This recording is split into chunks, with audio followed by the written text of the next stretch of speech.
Hey, what's going on, guys? It's Bushido here, and today we are playing a kill confirm match on the map Yemen. And in this gameplay, I go 50 and 4, and I get 29 kills confirmed and 1 deny.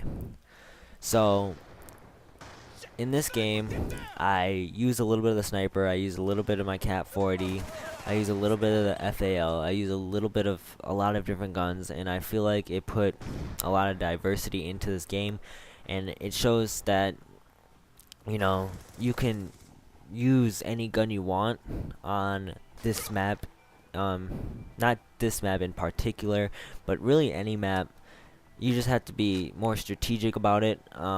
If you guys watch me, I switch a lot from weapons to weapons, and that's because for different situations you need a different weapon. Like if I would have ran up on that guy with a sniper, to be honest, I'm not really good with a sniper, and I probably would have died.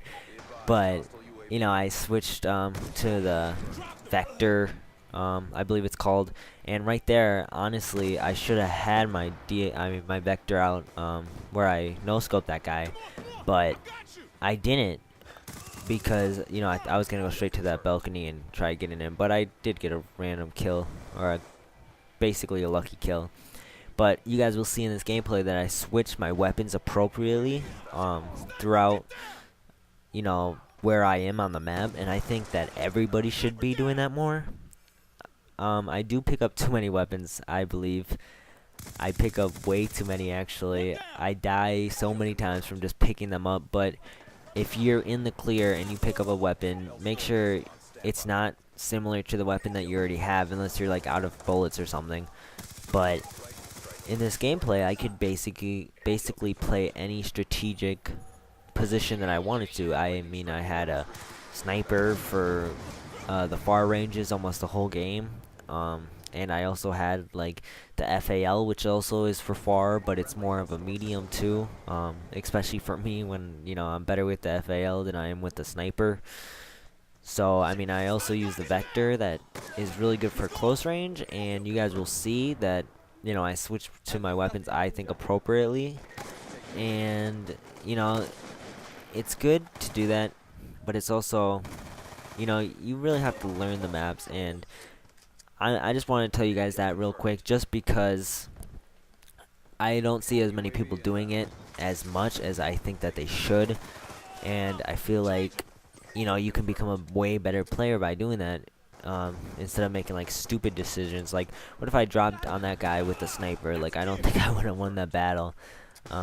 But yeah, like right here, I know I'm gonna be running, so I switched to my Cat 40, and it's just a smart thing to do, and I think that if you at least have the opportunity, just do it. But yeah, guys, going more onto the gameplay, because I am trying to rush this video out a little bit.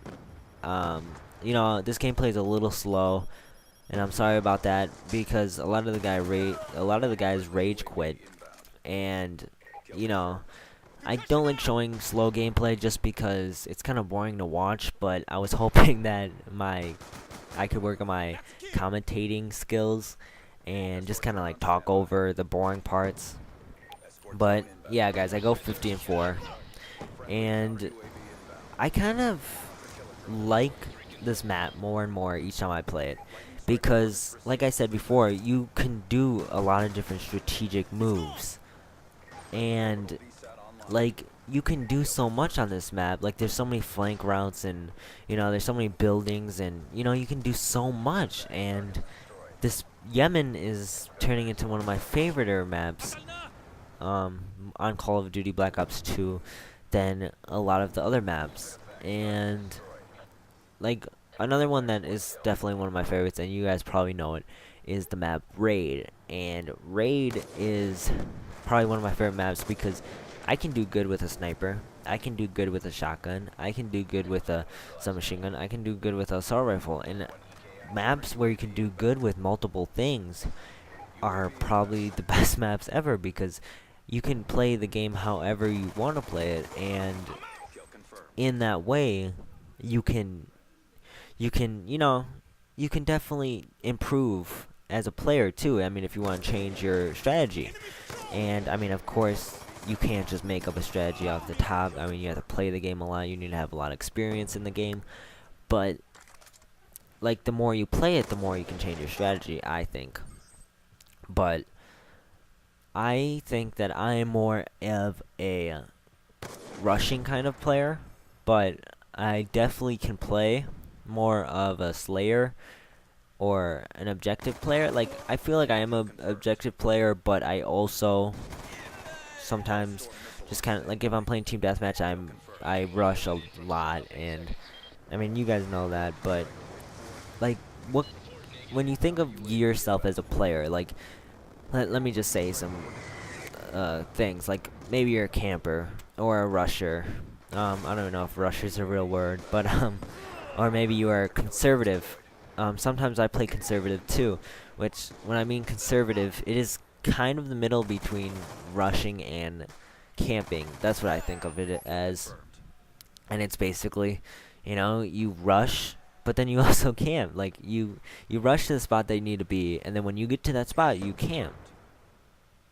Yeah, that just sounds like a camper still, but still. I mean, if you're, like, think of yourself, if you're a rusher, conservative player, or a rushing player, and think how you can improve if you try to become something else. And I'm not telling you guys to, like, go out there and, like, change your playstyle, but give it a try sometimes. Like, if you are straight rushing, try playing a little bit more conservative. I do not think that you should go straight into camping to rushing, or rushing to camping or anything, because, I mean, you could, but I think that going to a more conservative player makes you a smarter player, because if you're a camper who sits in a corner in your spawn, you're gonna get naded. You're gonna die sooner or later, and you're not gonna have a super high KD. But if you're more of a, I mean, even if you're a rusher, like sometimes I can do really well, but I can do pretty average at the same time. Like, I'm talking about really outstanding gameplay. You should be more of a conservative kind of player who rushes when they need to and camps when they need to. When you know that you're in a spot of danger, you kind of slide back and go in the shadows and kind of camp, hide behind cover. But when you know that you're not in danger, and you know there's only one guy in front of you or something, just kind of dodge from cover to cover and kind of rush and get him.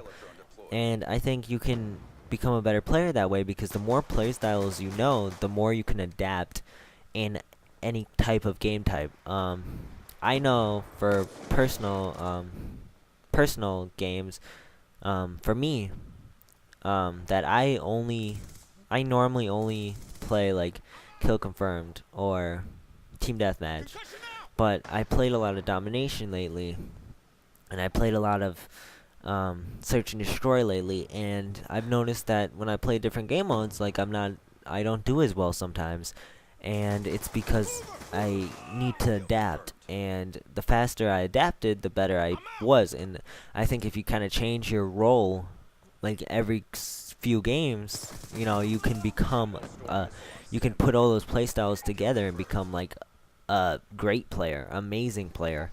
One of the players that I think of when I think of a great player is like Optic Scumpy, or Optic Nadeshot, or Optic Big Timer.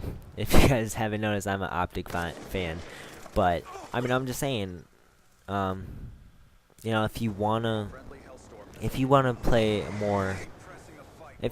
a better game, I feel like you should blend all those together.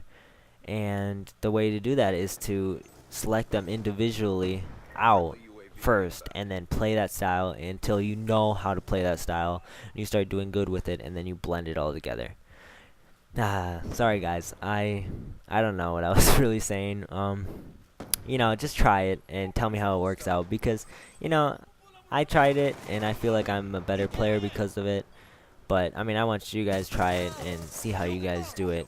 But yeah guys, this video is actually coming to an end shortly, so if you guys could like the video, I would greatly appreciate it. And if you guys wanted to subscribe, I'm gonna be coming out with a lot more content, and I have been lately. So, you know, subscribe, like the video, comment if you wish. All right, guys.